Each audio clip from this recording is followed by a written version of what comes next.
A parte do senhor. O kit aleluia veio. É porque eu sempre trago o kit aleluia, né? Que às vezes a aula vai... Eu não sou igual o Daniel, né? Daniel, aquele... Né? Eu sou mais banho-maria, tá? Não é aquele pessoal... Eu sou mais devagar. Vamos lá. Os irmãos aqui, os irmãos que estão ligados conosco em videoconferência, São Gonçalo, Bonfim, Uberlândia, Pedro do Rio, Passo Fundo, Teixeira de Freitas na Bahia, Maringá, Brasília, Goiânia e... É João Pessoa aqui na Paraíba? João Pessoa ou Campina Grande? João Pessoa. A todos a parte do senhor. Bom, hoje nós vamos falar de um assunto velho, mas assunto sempre interessante. Vamos falar sobre o histórico da obra. Esse ano nós estamos completando 49, fizemos agora em outubro 49 anos, porque na verdade a igreja começa a funcionar mesmo em 1968. E então o ano que vem nós vamos completar 50 anos. E nós vamos falar um pouquinho do início, do nosso início, como é que se deu, de que forma, porque os novos, nós, os jovens, precisamos divulgar isso, porque os velhos vão morrer e nós temos que manter a memória, né? Os velhos vão passar, isso é lógico, não é aquela coisa normal, né? Então nós somos mais jovens, vamos ficar. Então nós temos que divulgar, falar sobre a nossa memória. Como surgiu a igreja? As pessoas dizem assim, a igreja Maranata surgiu de um racha de nada, que racha? Tá. Então vamos inicialmente, coloca o texto aqui para a gente ler. Segundo o livro de Samuel, e houve uma longa guerra entre a casa de Saul e a casa de Davi. Porém Davi ia se fortalecendo, mas os da casa de Saul iam se enfraquecendo. Interessante que o início dessa obra, o Senhor disse lá no início que Davi sempre seria tipo dessa obra, e nós vamos ver na história daqui, profeticamente, casa de Saul e casa de Davi, nós vamos ver que a obra ela teve, a nossa história tem muito a ver com Davi, suas primeiras lutas, até momentos importantes na vida de Davi, nós temos muito a ver com Davi profeticamente. De que forma nós começamos? Então o início da igreja, quer dizer, eu vim um pouquinho depois, né? Eu me converti com 19 anos, isso tem mais ou menos 20 anos. Mas qual o motivo da graça? Tá. Bem, a igreja já tinha começado, mas a igreja começa na década de 60. Porque, olha só, o que estava acontecendo nessa época?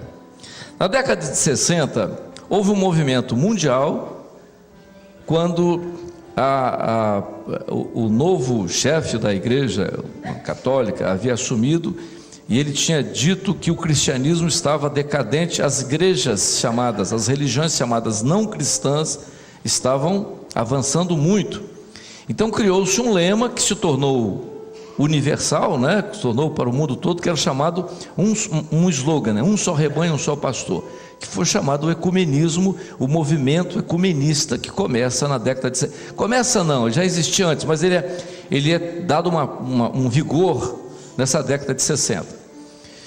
Final da década de 60, então a ênfase aos chamados movimentos ecumênicos, né? As chamadas religiões cristãs juntas, fazendo cultos juntos, aquela coisa toda. A igreja evangélica no Brasil estava em grande decadência, uma decadência espiritual incrível, a ponto de um pastor fazer colocou um artigo num jornal, numa revista, dizendo que 10 mil igrejas evangélicas durante um ano não tinham tido uma experiência de conversão. Então nessa época dessa década de 60 surgiu um movimento dentro do Brasil chamado movimento avivalista, ou seja, o movimento de avivamento espiritual. Não tem nada a ver com o movimento pentecostal. Esse movimento de avivamento espiritual, hoje nós temos alguns pastores antigos no nosso meio que faziam parte desse grupo. Era um grupo de várias igrejas tradicionais que tentavam, eles se juntavam em chamados grandes eventos. Aqui em Vitória houve alguns e tal, a tentativa de se avivar as igrejas tradicionais, as eras batista, presbiteriana, metodista e tal. Os pastores reunidos buscando alguma coisa para tornar, avivar essas igrejas. Em meio a esses movimentos, que faziam parte desses momentos, no nosso meio nós temos alguns. O pastor Leonídio fazia parte dessas reuniões, o pastor Jonas. Bom, um dia o Jonas foi numa igreja, entregou uma mensagem e começou a falar sobre duas coisas que a igreja precisava fazer. Passa ao próximo, que eu vou falar sobre uma coisa. As igrejas evangélicas, naquela época, década de 60, elas estavam vivendo um momento de estagnação. Elas pararam de crescer, não tinham conversão. Por quê? Porque dentro das igrejas haviam duas correntes que se degladiavam. Dentro das próprias igrejas tradicionais. Isso não era só na igreja A, B, C, em todas elas. Esses movimentos, essas correntes doutrinárias, elas eram divididas em duas facções. A primeira era uma corrente ortodoxa. O que era a corrente ortodoxa? Era o chamado evangelho tradicional convencional. Essa ortodoxia havia muito dos teólogos da Europa, que falavam sobre os costumes e tal.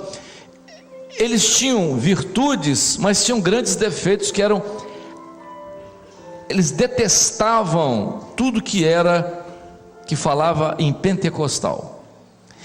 Pior do que eles, existiam os modernistas, que eram uma linha teológica de origem na América, onde pregava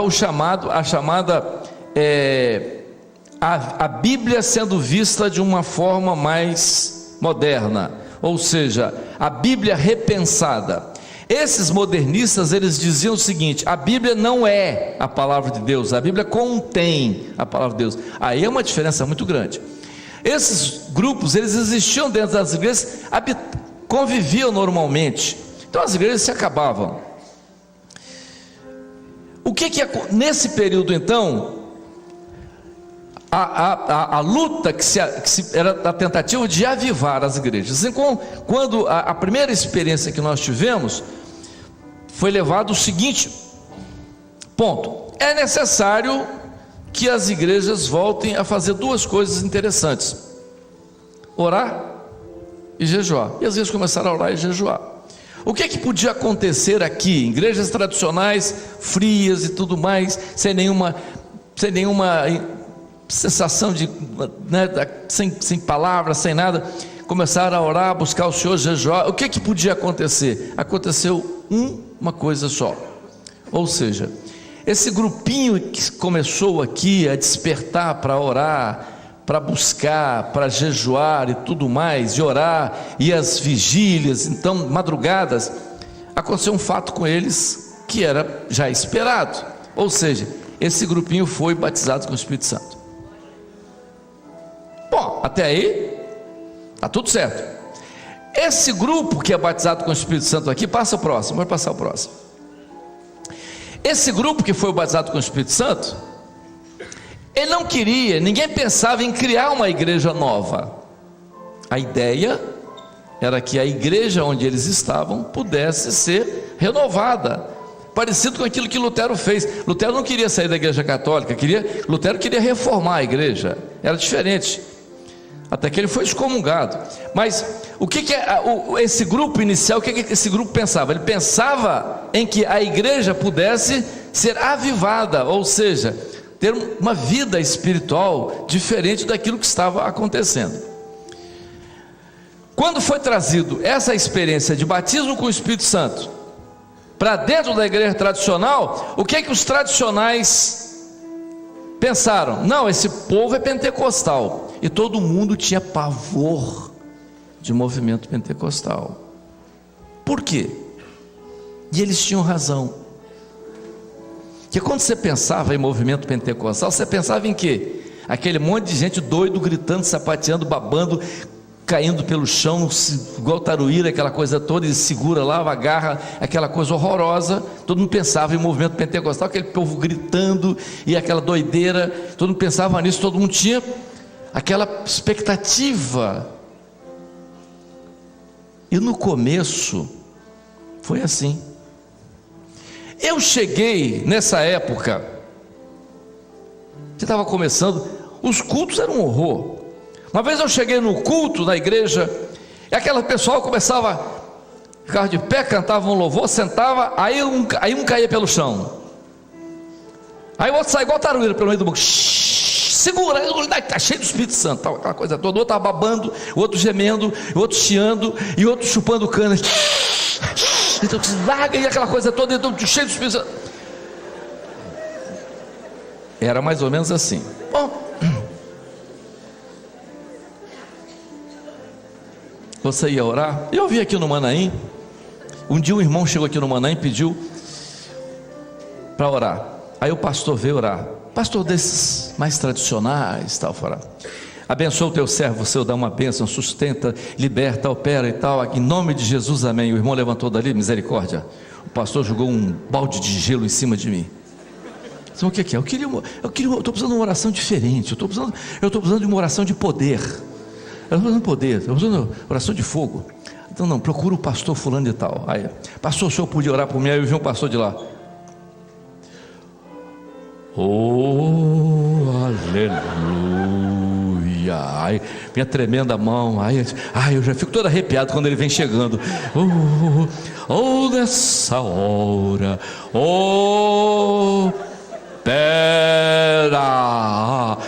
Maravilha. Essa oração de fogo, oração de poder. A outra não valia nada. Aí você ia reclamar e dizer assim: não, mas isso é pentecostal. Pentecostal é assim. Pentecostal é assim. Você ia conversar com o irmão falava baixinho, aí botava ele para orar. Não, o irmão vai orar. Senhor, nosso Deus é nosso Pai. Agora nessa voz aqui vai adorar. Por quê? Precisa mudar a voz. Precisa mudar a voz, não está na Bíblia, é isso que precisa mudar a voz. Eu vi isso aqui no Manaim. Muito bem. Não, nós somos pentecostais. Vocês têm que entender agora que vocês não são mais crentes tradicionais. O crente tradicional vocês não são mais sorveterianos, era o nome que a gente tinha, sorveteriano. Sorveteriano era frio. Vocês agora são do fogo. Então, fogo. O irmão é do fogo ou da geladeira? A geladeira era o crente frio, do fogo, então o fogo valia tudo. Muito bem. O que aconteceu aqui?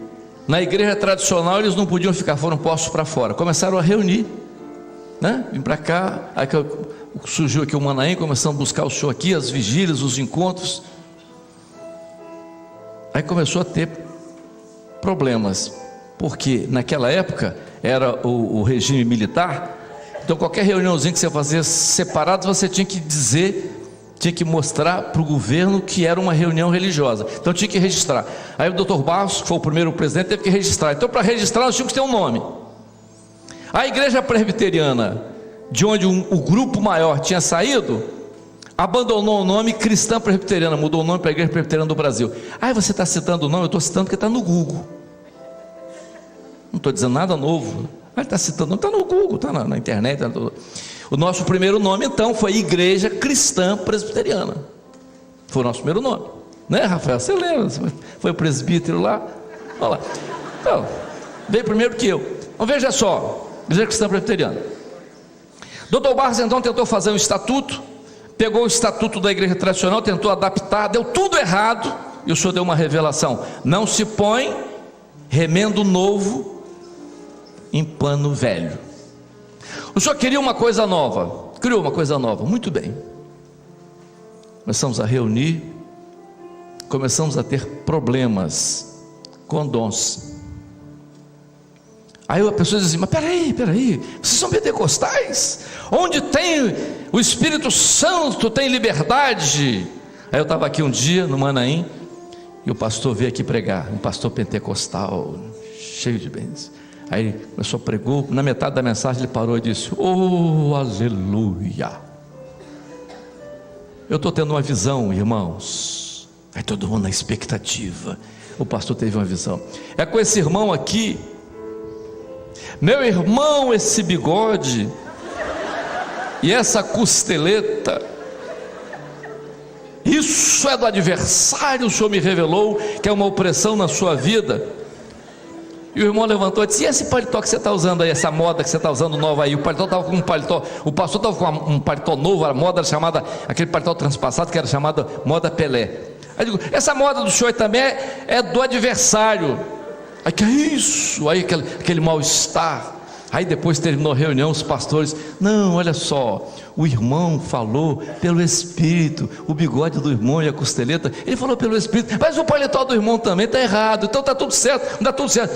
Então, que situação desagradável. O outro chegou e disse, parou a mensagem e disse: eu tive uma visão com aquela irmã ali. Oh meu Deus, ah minha irmã, eu te via, o Senhor me revelou que tem pecado na sua vida. E o marido olhou para ela e falou assim: que pecado é o que você tem? Pecado? Todo mundo já sabe, pecado é um negócio. Aí a irmã, tal, mal-estar terrível.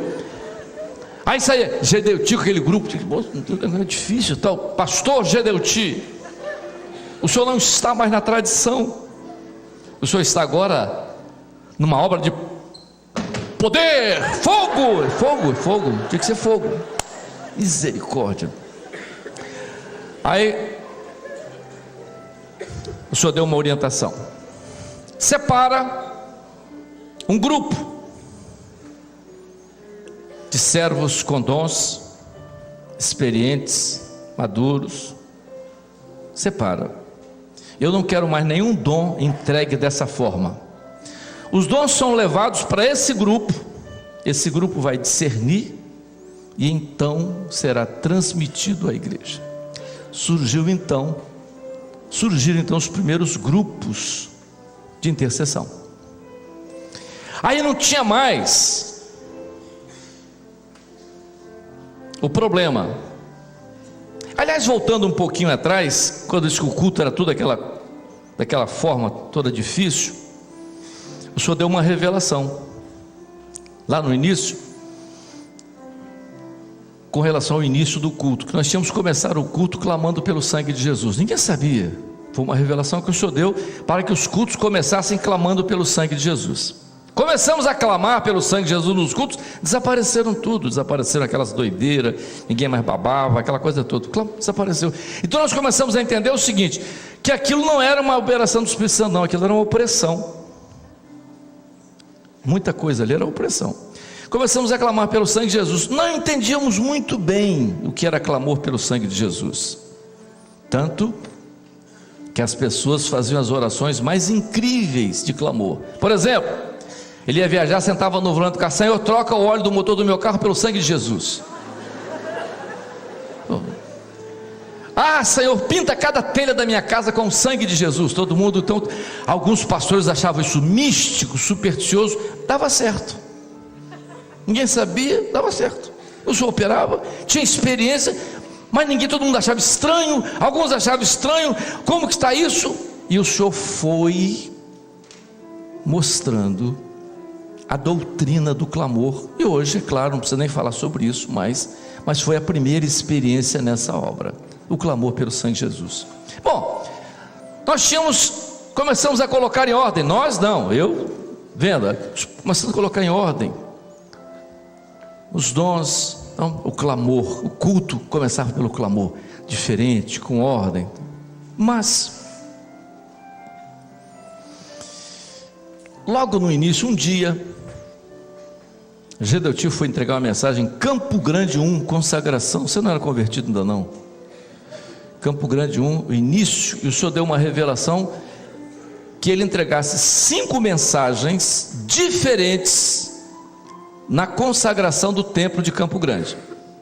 Ele foi para lá, todo mundo foi, aquela coisa, a igreja era muito pequena, era o início, e quando ele subiu no púlpito, que abriu a Bíblia, o Senhor levantou um servo no meio da congregação, numa interpretação de línguas, e disse assim: meu servo, fecha a palavra. Ele fechou. E o Senhor disse: agora você vai clamar pelo sangue do meu filho e vai abrir a palavra. Ele clamou e abriu. Quando ele abriu, o Senhor disse assim: coloca o dedo em qualquer parte. Ele colocou, e o profeta lá disse assim: aí não, desce um pouco mais. Ele desceu, e o profeta disse: a partir daí você começa a ler. Ele começou a ler, e o texto começava assim: ao terceiro dia houve uma festa de casamento em Caná da Galileia. Todo mundo faz isso é mensagem de casamento, não tem nada a ver com consagração de templo. Todo mundo, mensagem de casamento, todo mundo pregava bodas de Caná como festa de casamento. Então, culto, mensagem para casamento. O que tem uma mensagem dessa para consagração de templo? Ele entregou uma mensagem totalmente diferente. Todo mundo ficou: que coisa interessante. Aí voltou no outro dia, abriu a palavra, o Senhor disse assim: continua no mesmo texto de ontem.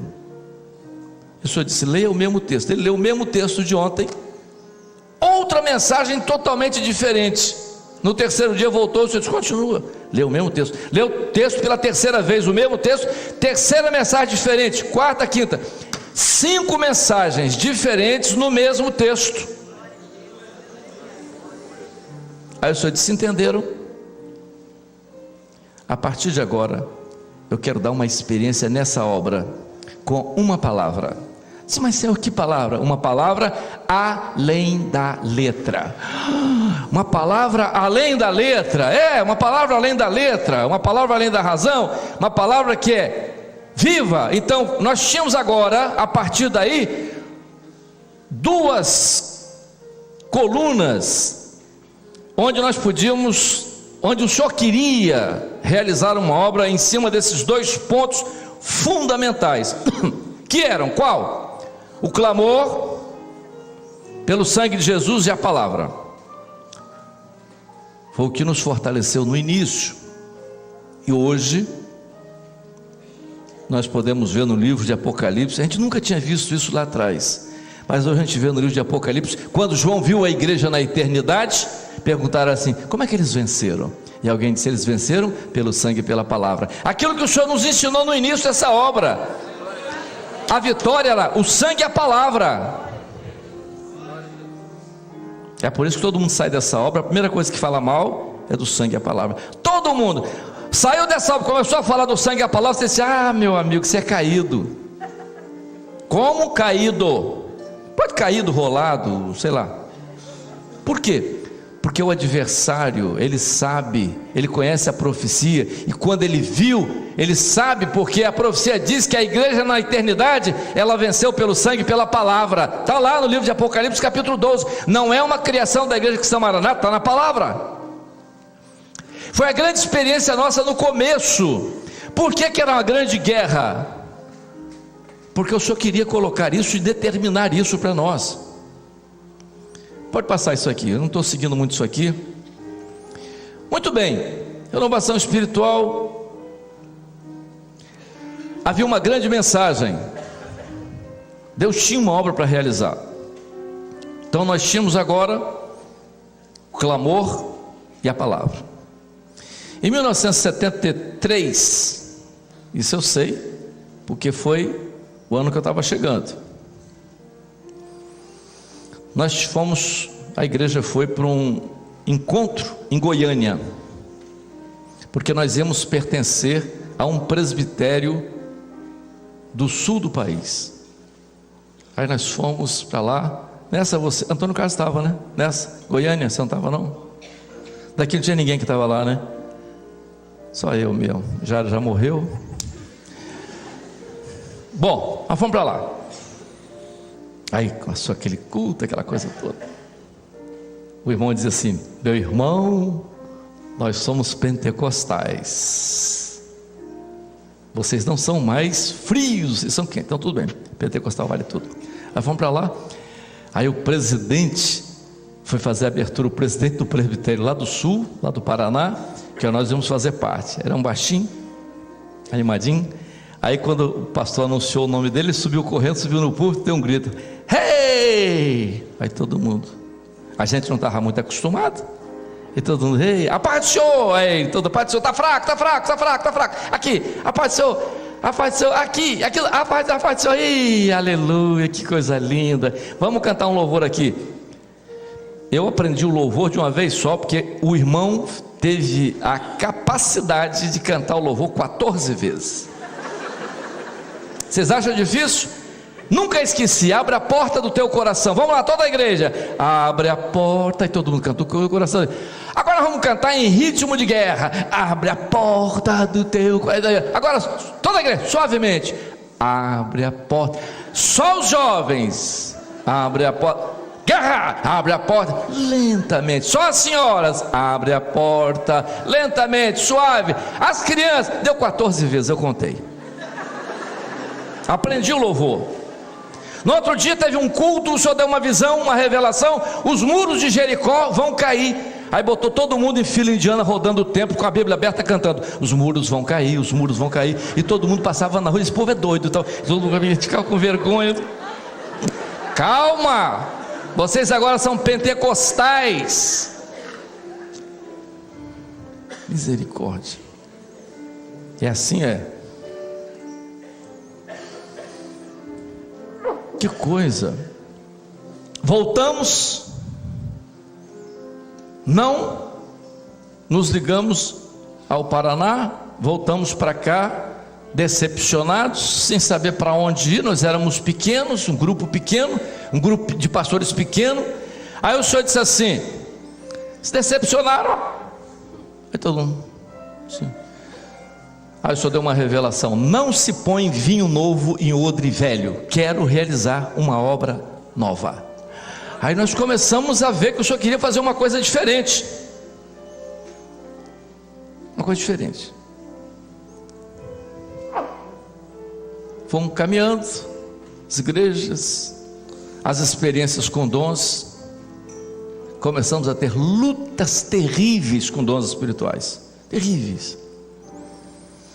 A irmã tinha o dom, chamava o pastor e disse: pastor, vem cá, o senhor não botou o dom em prática? E o pastor ficava tremendo. O senhor tem que botar o dom, que eu vi aqui no Manaim isso, aqueles dons soltos. Aí o senhor deu uma revelação: leva o meu povo a conhecer o que é dom e a doutrina da palavra. Mas que doutrina da palavra? Eu me lembro, estava aqui, tinha uma casinha aqui, estava num café da manhã, todos os pastores conversando ali, a dificuldade sobre dons, aquela coisa. Deus olhou para mim e disse assim: eu era estudante de medicina. Amadeu, você que está fazendo medicina, você faz uma coisa, a Bíblia fala de corpo, faz uma relação de corpo com dons espirituais. Vamos ver isso aqui. Eu acho que o senhor tem uma coisa. Você vê que coisa interessante. Eu acho que o senhor tem uma coisa para nos ensinar a respeito disso. Nós começamos a ver aquela coisa. O senhor começou a mostrar, fazer mostrar o funcionamento dos dons e o corpo. E nós começamos a entender que os dons, eles não agem sozinhos, eles agem em conjunto, como o corpo. Vamos entender a doutrina de Paulo. Aí começamos a entender a forma dos dons agir na igreja, e começamos a ver uma coisa nova. Houve um aperfeiçoamento, e começou a ver uma coisa diferente. Que coisa extraordinária. Em 1978, Jonas, que era o profeta, que era usado, teve uma revelação. O Senhor disse: muda o nome da igreja. A minha igreja vai ser conhecida mundialmente através de 2 nomes. 78. E ele entregou a revelação: a igreja vai ser conhecida como Maranata Manaim. Para Jonas, o nome da igreja ia ser Igreja Maranata Manaim. Gedeuti disse assim: Jonas, olha só, a revelação está certa, é isso aí. Mas Maranata, Jonas, olha o que é o discernimento, hein? Olha só como é que o discernimento, isso nós aprendemos quando nós começamos a estudar sobre o corpo. Você entrega o dom e se você não discerne, às vezes você complica o dom. Maranata vai ser o templo, o lugar do culto, e Manaim vai ser o lugar onde o Senhor vai unificar a doutrina. Então ficou Maranata o templo, Manaim os locais onde a doutrina seria unificada, uniformizada, unificada, né? Onde ela seria transmitida para a unificação da doutrina. Muito bem, então a igreja ia se chamar Maranata. Aí o Senhor disse assim: eu quero que apareça a palavra cristã. Então a igreja cristã Maranata não foi um nome por acaso, foi uma revelação que o Espírito Santo deu, dizendo o seguinte: todas as vezes que alguém lesse o nome Igreja Cristã Maranata e perguntariam, ali estava uma mensagem: Maranata, o Senhor Jesus vem. Já é o nome da igreja, isso é profético, entendeu? Profético. Se você quiser botar outro nome, vai botar a Igreja Maranata que vai ficar, pode colocar também, é possível que, né? Põe nome, Associação Maranata que fica para a grande tribulação, pode ser também. Agora, o nome que o Senhor colocou para a mensagem da última hora é a Igreja Cristã Maranata. Eu não estou falando aqui de uma coisa que não foi eu que tive revelação, e não foi um nome, isso não foi consenso, não foi consenso, isso foi revelação. Então, Igreja Cristã Maranata. Então o Senhor deu o nome, 78, Jonas adoeceu, teve aquela experiência, foi arrebatado, chegou na presença do Senhor, não quis voltar, sei lá a experiência que ele contou, né? E ele, naquela experiência, né, ele viu o trono, né, aquela coisa toda, e ele disse assim, aí o Senhor disse para ele assim: você volta por um ano. Um ano, ele tinha passado mal no hospital, volta por um ano. Ele voltou e disse para mim, disse para Gedeuti: olha, o Senhor me disse que eu vou ficar mais um ano. Escreveu aquele louvor. Ele saiu do hospital, o nome Maranata, Manaim, e ele escreveu o louvor: aquilo que fui não sou mais, nem sou tudo o que. Maranata, né? Aquilo que fui não sou mais. Ele escreveu: nem sou tudo o que quero ser, não é isso? Devo ser, mas já sou pela graça o que sou. Então ele escreveu esse louvor em 78. Faltando umas 2 semanas, um mês para ele morrer, ele chamou Gedeuti e disse assim: meu tempo está chegando. O Senhor me falou que é um ano. Uma semana antes de completar um ano que o Senhor tinha falado com ele, ele foi internado no hospital em São Paulo. Eu fui com ele. No sábado que completou um ano, nós estávamos aqui num encontro. O Senhor levantou um profeta e disse assim, ninguém sabia de nada, o Senhor disse assim: recebi agora no meu trono o meu servo. Aí todos, mas umas 2 horas depois chegou o carro aqui, não tinha telefone aqui, não tinha nada, chegou um carro aqui: olha, o pastor Jonas acabou de falecer lá em São Paulo há umas 2 horas atrás. Em 1980, fevereiro de 1980, o registro saiu e nós passamos a ser chamados de Igreja Cristã Maranata. Começamos, já tínhamos. O Senhor deu uma revelação que nós estaríamos indo para o mundo. Aí nós fizemos uma vigília aqui no Manaim, e a conversa foi assim: mas como que nós vamos atingir a Europa, Estados Unidos, América Central, tal, Ásia? E era uma vigília e o Senhor deu uma visão de um púlpito de ouro. E aí o Senhor vai nos dar recurso. Ouro fala de riqueza. Não, o Senhor vai nos dar recurso. O Senhor disse: o recurso eu já dei. Disse, mas qual? O Senhor disse: a palavra. Dei a vós uma palavra diferente, que era a palavra revelada. E a partir dali nós começamos. Foi para os Estados Unidos. Hoje nós estamos em 170, quantos países? 173 países, se não me engano. Nós temos 5, vocês sabiam, nós temos 5 igrejas em Israel. 5 igrejas em Israel, temos igreja no Afeganistão, nesse lugar tudo aí que ninguém vai, que eu também não quero ir, mas tem igreja lá, porque é profético, que Deus fez conosco. Em 1987, o Senhor deu uma revelação, nós tínhamos que virar de rumo, mudar o rumo. 1987, se não me engano, tinha que mudar o rumo. Era um sonho, depois uma revelação. Aí o Senhor fez uma mudança no culto, que era o culto de evangelização que mudou. Nós tínhamos agora aquele levantar a mão, né? O crente levantava a mão, anunciava, avisava o que estava do seu lado, aquela coisa toda.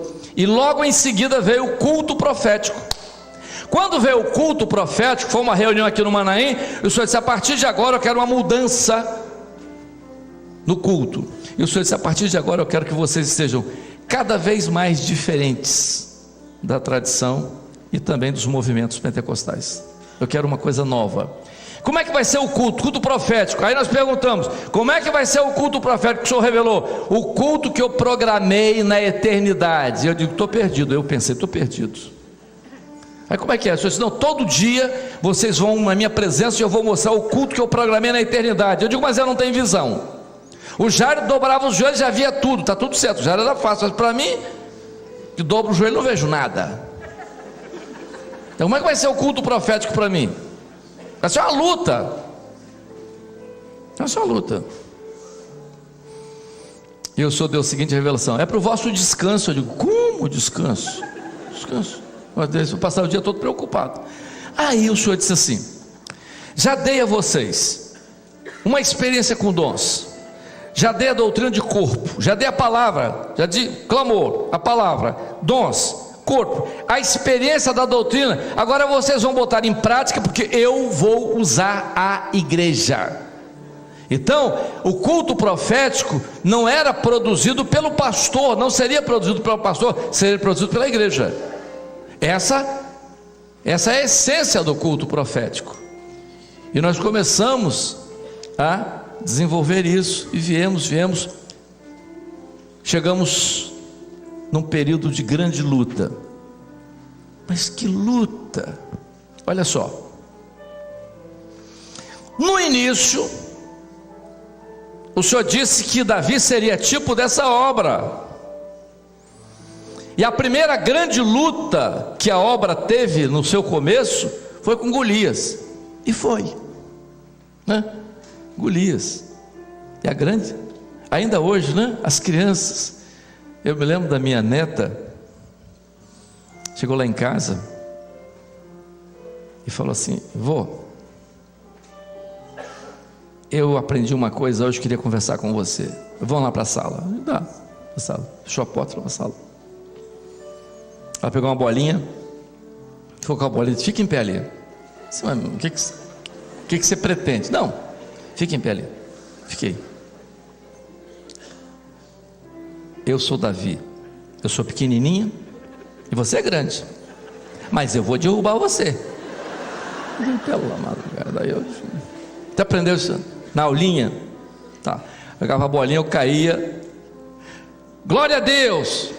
Levanta de novo que eu vou fazer tudo de novo. Na quinta vez eu chamo sua avó. Então, que coisa interessante, já estava aprendendo. Foi a nossa primeira batalha no início, Davi e Golias. Mas Davi e Golias, vemos, e eu fiquei imaginando: quando é que vai aparecer Absalão? Porque Davi e Golias foi lá no começo. Saul, a batalha, Davi e Golias, depois a batalha com Saul. A batalha de Saul continua até hoje. A casa de Davi vai se fortalecendo e a casa de Saul enfraquecendo. A luta continua até hoje. Mas e Absalão, filho de Davi, morando na casa de Davi, amado por Davi, quando é que vai levantar para tentar acabar com o governo? Profeticamente aconteceu. Mano, o que aconteceu? Aconteceu. Então Absalão, e morreu lá. Absalão morreu lá pelos seus cabelos, pelos seus pensamentos, foi lá, morreu e tal, foi lá. E não, Davi não teve que fazer nada, morreu lá, Absalão. Mas tinha outro ainda, Adonias. Adonias não era o governo, Adonias era a herança. Vai acabar com esse povo, e quem vai sobrar para nós? Quem vai sobrar nada para você não, porque a obra de Davi, quem vai assumir é Salomão. Quem é Salomão? Tipo do Espírito Santo. Ninguém vai tocar nessa obra. Nós podemos passar, todo mundo pode passar, quem quer cair vai cair, não tem problema nenhum, ela vai continuar, porque as portas do inferno não prevalecerão. É profético isso. Passou essa fase toda, há 2 anos atrás o Senhor deu uma revelação. Então veja de onde nós saímos, o trajeto que nós passamos e aonde nós chegamos. Há 2 anos atrás o Senhor deu uma revelação dizendo a um servo que teve uma revelação lá em 1967, 68, quando o Senhor falou com eles seriamente sobre o início dessa obra. Agora em maio de 2015, a mesma voz que ele ouviu lá em maio, ele ouviu agora também, lá no começo ele ouviu agora em maio, disse: volta depressa para a doutrina, porque eu quero aperfeiçoar na minha obra, na vida do meu povo, eu quero aperfeiçoar a doutrina, eu quero aperfeiçoar o entendimento, não a doutrina, que a doutrina já é perfeita, mas o entendimento da doutrina. E o Senhor deu aquele texto: a palavra é viva e eficaz, mais penetrante que espada alguma de 2 gumes, vai atar a divisão de espírito, alma e espírito, junto e medula. Que coisa interessante! O Senhor deu essa palavra. Aí nós ficamos pensando, alma e espírito, porque a palavra viva que vocês estão vendo agora, a palavra viva é a palavra da vida, mas que o Espírito Santo opera e você descobre na palavra da vida a palavra viva, e a palavra viva discerne o que é do homem do que é do Espírito Santo.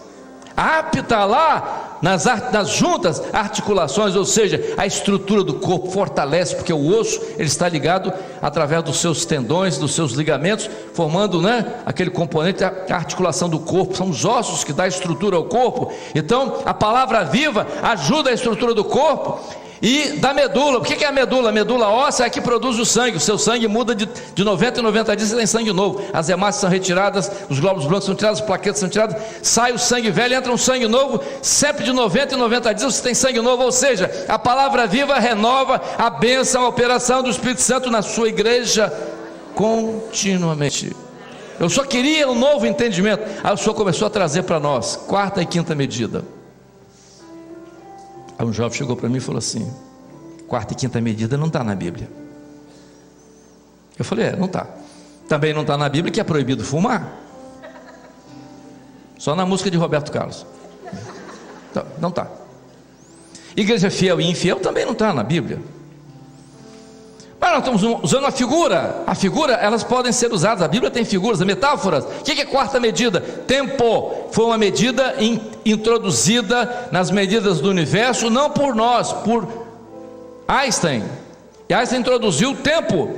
E o tempo é relativo, claro, porque ele depende da velocidade. Na velocidade da luz, qual é o tempo? E eu fiz isso. Eu procurei aqui os irmãos, aqui os engenheiros, aqui os matemáticos. Ninguém sabia calcular para mim. Lutei, uns 6 meses aqui, ninguém sabia fazer o cálculo para mim. Cheguei lá nos Estados Unidos, encontrei um irmão, e esse irmão foi formado aqui no ITA, primeiro lugar no ITA, deve ser gente mais ou menos que conhece, Então, depois fez um doutorado na Unicamp, depois fez um pós-doutorado no MIT, lá em Massachusetts, é o maior centro de tecnologia do mundo e tal. Esse camarada, eu falei com ele: eu quero que você faça um cálculo para mim. Eu digo: qual, Amadeu? Eu digo: eu quero que você pega 2000 anos, que é o tempo da igreja, e coloca esse tempo da igreja na velocidade da luz, para ver quanto que esse tempo vai ficar reduzido. A fórmula de Einstein não é que ele é igual a mc2, não. Aquilo ali é o que queríamos demonstrar. Aquilo é a demonstração final. A fórmula é enorme. Eu falei: introduz a fórmula, eu quero o cálculo desses 2000 anos na velocidade da luz. Ele fez e trouxe outro dia para mim: 1/10 de segundo. 2000 anos na velocidade da luz são 10 de segundo, ou seja, Deus está na luz. A velocidade de Deus não é o cronos, é o kairos. Quando Ele olha para nós, Ele vê a igreja num tempo só. Ele viu a igreja no seu nascidouro, vê a igreja agora, já viu a igreja arrebatada. Ele viu num tempo só, porque o tempo para nós é cronos, para Ele não. 2000 anos para Ele são 10 de segundo, é um momento só. Quando o Senhor falou de aperfeiçoamento da doutrina, o Senhor falou 4ª e 5ª medida, o Senhor falou vida no 3º dia. Todo mundo pregou que o evangelho, que o cristianismo foi dividido por Lutero,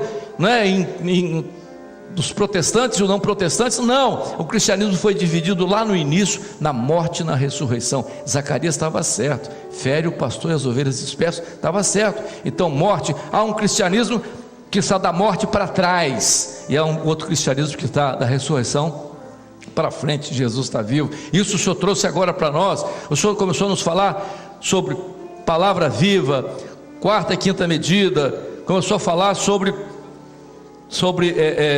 vida no terceiro dia, uma experiência nova, e o Senhor começou a falar sobre o que? Sabe o que? Comunhão. Nós sempre falamos comunhão. O que é comunhão? Comunhão é ter em comum, é koinonia no grego. O que é ter em comum?